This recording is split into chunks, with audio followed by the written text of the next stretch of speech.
you have been blessed, you have been well fed. We had a great day in service today. The Lord truly with us. We had communion. We joined up with our brethren on Bradford Zoom and were surely fed of blood. We are all a part of the body of Christ, and I believe that if one hurts or if one is in pleasure or is happy, then we are all happy. I believe that that is how it should be. That is how it ought to be. And accord we would take into the first letter of Corinthians, chapter 12. That's where we were today. The preacher encouraged us that we ought to have unity amongst the brethren. And if we are in unity here in the UK, and you're in unity in the Americas or in the Caribbean or in Europe or elsewhere in the United Kingdom, London, Birmingham, Bristol, wherever you may be, um, then we are all members together. We are operating as we should. And so may God bless you today. I'm not going to very long with you because I know that many of you have been blessed. Many of you have been watered already. You have been encouraged. And,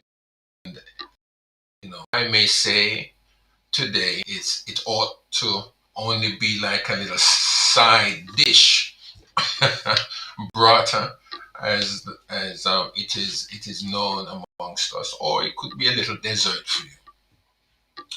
But all again looking at the second letter, the 8th chapter and the 10th verse, Paul here is encouraging the brethren in Corinth. He says, "And herein I give my advice, and this is expedient for you who have begun before, not only to do, but also to be forward a year ago." So Paul is in them.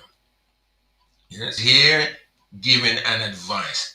It's not a commandment, but it's an advice. Just as you began a year ago to do, then continue to do it today. Obviously, there was a little problem 12 months in between those times. They were doing well, just like you're doing well, just like how you do now.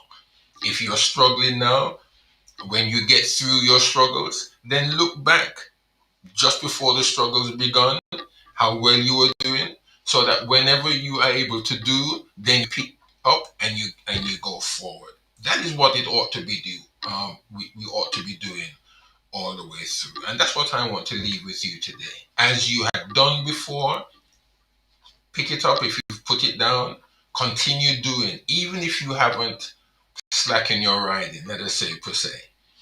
But continue doing. Lord is going to bless you. He blessed Corinth. I believe that he did.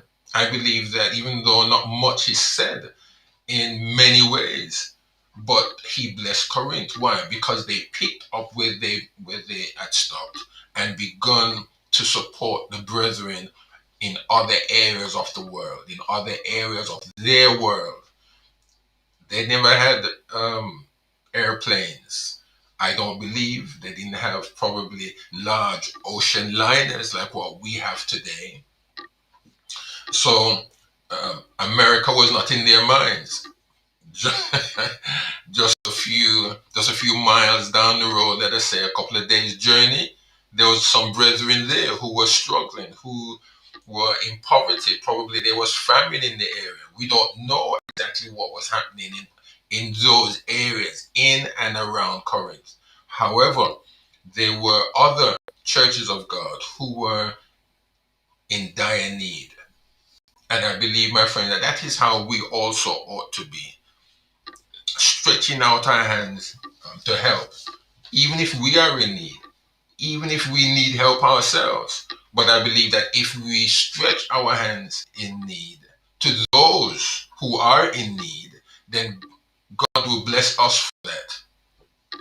God will bless us. Remember our own record. Remember your own past record. Yes? Corinth had undertaken the mission project of meeting the needs of the poor churches in Judea. The church had been forward. They were zealous now in undertaking the mission project a year before. Since the revival had taken place in Corinth, then they ought to be more zealous to launch a ministry of missions for the Lord.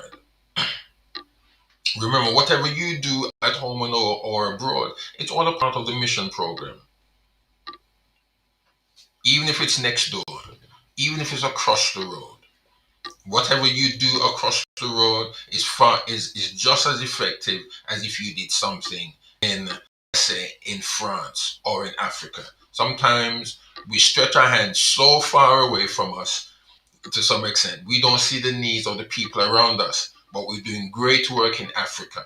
We're doing great work in South America. We're doing great work down in Asia.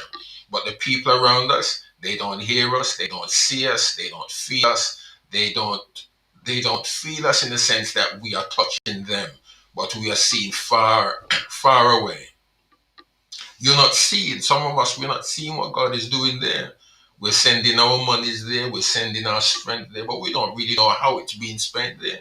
But right around us, right around where you are, right where you are, that is where the gospel again needs to be felt and needs to be heard. There are some in your very congregations, there are some in your very fellowship that we see over and above them. We don't see them, but yet we're seeing somebody else. And sometimes the person that we are seeing is not, we're not seeing, or we told about them, but they need help. Well, they need help. We need to touch. But what about those who are immediately in? We need help. They help. And so, may God bless you. Be strengthened. Be encouraged. The Lord is on his throne. He will bless us. He's going to bless us. He's going to supply our needs. All we need to do is to step forward by faith. Just step by faith. The Lord will deliver. The Lord will help us. The Lord will guide us. The Lord will direct us. The Lord, my friend, is going to overshadow us and give us the grace needed in order to go forward. So, may the Lord bless you. Thank you so much for connecting with us. Thank you so much for your prayers. And I trust and I hope that as we go forward, as we move forward, the Lord will take full care of whatever the situation is. Times it is, at times, the needs around us blind us, and sometimes we are touched. So much so that it even times, doesn't it? Because we feel as if we can't, it's unsurmountable, we can't deal with it. But all we need to do is to begin to take the little bricks, or to take little pebbles first, instead of being able to move the boulders that it's far too heavy. Boulders are heavy, we can't move them. But let God deal with that. All we need to do is to deal with the little bits and the problems that we can deal with. Let's deal with those. So may God bless you. I trust that you have been strengthened, that you have been encouraged.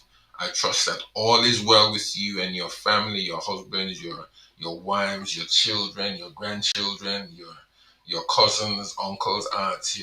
I trust that all is well with you. And today, it's a beautiful day to be alive. We may never see another day like this. Never mind another Sunday. We may never see tomorrow. But let's just be, grateful for the day. Let us be joyful for this day and for this time. And, let us just go forward in the Lord. May God bless you. May God keep you. May his face shine upon you and give you that joy and that peace that is there. God bless you.